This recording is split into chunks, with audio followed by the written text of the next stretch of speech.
पटना के एक पुराने मोहल्ले में नवाब तंदूरी हाउस नाम का एक छोटा सा रेस्टोरेंट था। दिन में यहाँ अच्छी खासी भीड़ लगती थी, लेकिन जैसे ही रात होती लोग इस जगह से दूर रहना पसंद करते।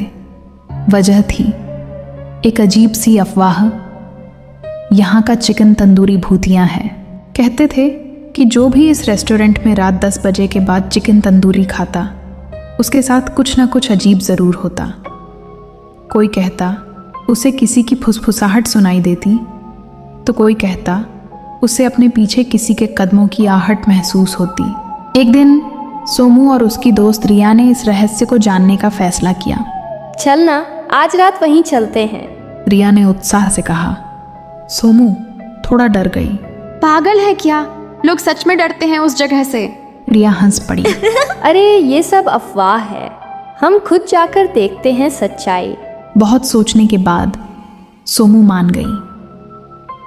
रात के करीब 10:30 बजे दोनों नवाब तंदूरी हाउस के सामने खड़ी थीं। रेस्टोरेंट के बाहर हल्की हल्की रोशनी थी और अंदर अजीब सा सन्नाटा।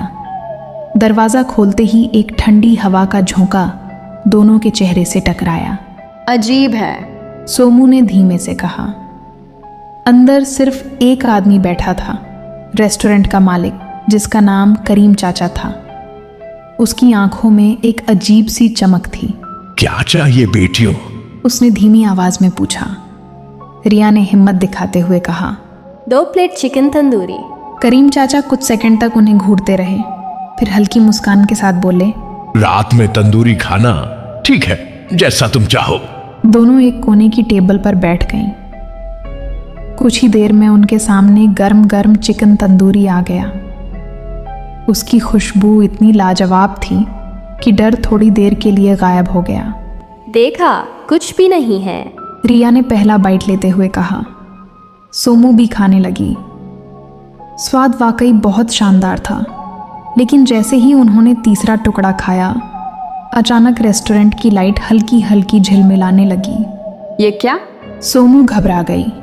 तभी उन्हें लगा जैसे किसी ने पीछे से धीरे से कहा, मत खाओ। तूने सुना? सोमू ने कांपते हुए पूछा। रिया ने डर छुपाते हुए कहा, शायद हवा की आवाज होगी। लेकिन तभी उनकी टेबल पर रखा पानी का गिलास अपने आप हिलने लगा। अब दोनों का डर सच में बढ़ गया। करीम चाचा काउंटर पर खड़े बस उन्हें देख रहे थे, बिना कुछ बोले। अचानक रिया के फ़ोन की स्क्रीन अपने आप ऑन हो गई और उस पर एक मैसेज दिखा, ये खाना तुम्हारा नहीं है। रिया के हाथ कांपने लगे। ये किसने भेजा? फ़ोन में कोई नंबर नहीं था।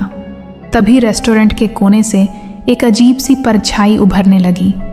धीरे धीरे वो परछाई एक इंसान के आकार में बदल गई। उसका चेहरा धुंधला था, लेकिन उसकी आंखें लाल सी चमक रही थीं। सोमू डर के मारे चिल्ला पड़ी। कौन हो तुम? परछाई ने धीमी आवाज में कहा, मैं इस रेस्टोरेंट का असली मालिक। करीम चाचा अचानक जोर से हंसने लगे। अब बताओ स्वाद कैसा है? उन्होंने कहा। रिया गुस्से में बोली, ये सब क्या है? करीम चाचा ने धीरे धीरे सच बताना शुरू किया। कई साल पहले ये रेस्टोरेंट मेरा नहीं था। इसका असली मालिक था अर्जुन। वो बहुत अच्छा कुक था, खासकर उसका चिकन तंदूरी पूरे शहर में मशहूर था। लेकिन मुझे उसकी सफलता से जलन होने लगी। करीम चाचा की आवाज भारी हो गई। एक रात मैंने उसे धोखे से मार दिया और उसकी लाश को इसी तंदूर में जला दिया। सोमू और रिया सन्न रह गईं।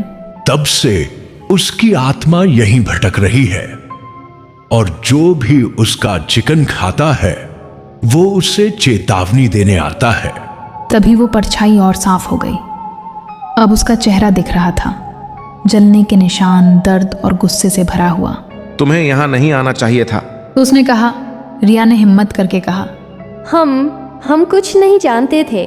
अर्जुन की आत्मा कुछ देर चुप रही, फिर बोली, अगर तुम सच में बचना चाहती हो तो इस आदमी को रोकना होगा। करीम चाचा अचानक गुस्से में चिल्लाए, चुप हो जा, ये जगह अब मेरी है। अचानक तंदूर अपने आप जलने लगा। और आग की लपटें तेज हो गईं। सोमू ने रिया का हाथ पकड़ा, हमें यहाँ से निकलना होगा। लेकिन दरवाज़ा अपने आप बंद हो गया। अब हालत और भी डरावनी हो गई थी। अर्जुन की आत्मा ने कहा, तुम्हें रास्ता दिखाऊंगा, लेकिन जल्दी करो। उसने इशारा किया। रेस्टोरेंट के पीछे एक छोटा सा दरवाज़ा था। दोनों दौड़ते हुए वहां पहुंची, लेकिन करीम चाचा ने उनका रास्ता रोक लिया। कहीं नहीं जाओगे? उन्होंने चिल्लाते हुए कहा।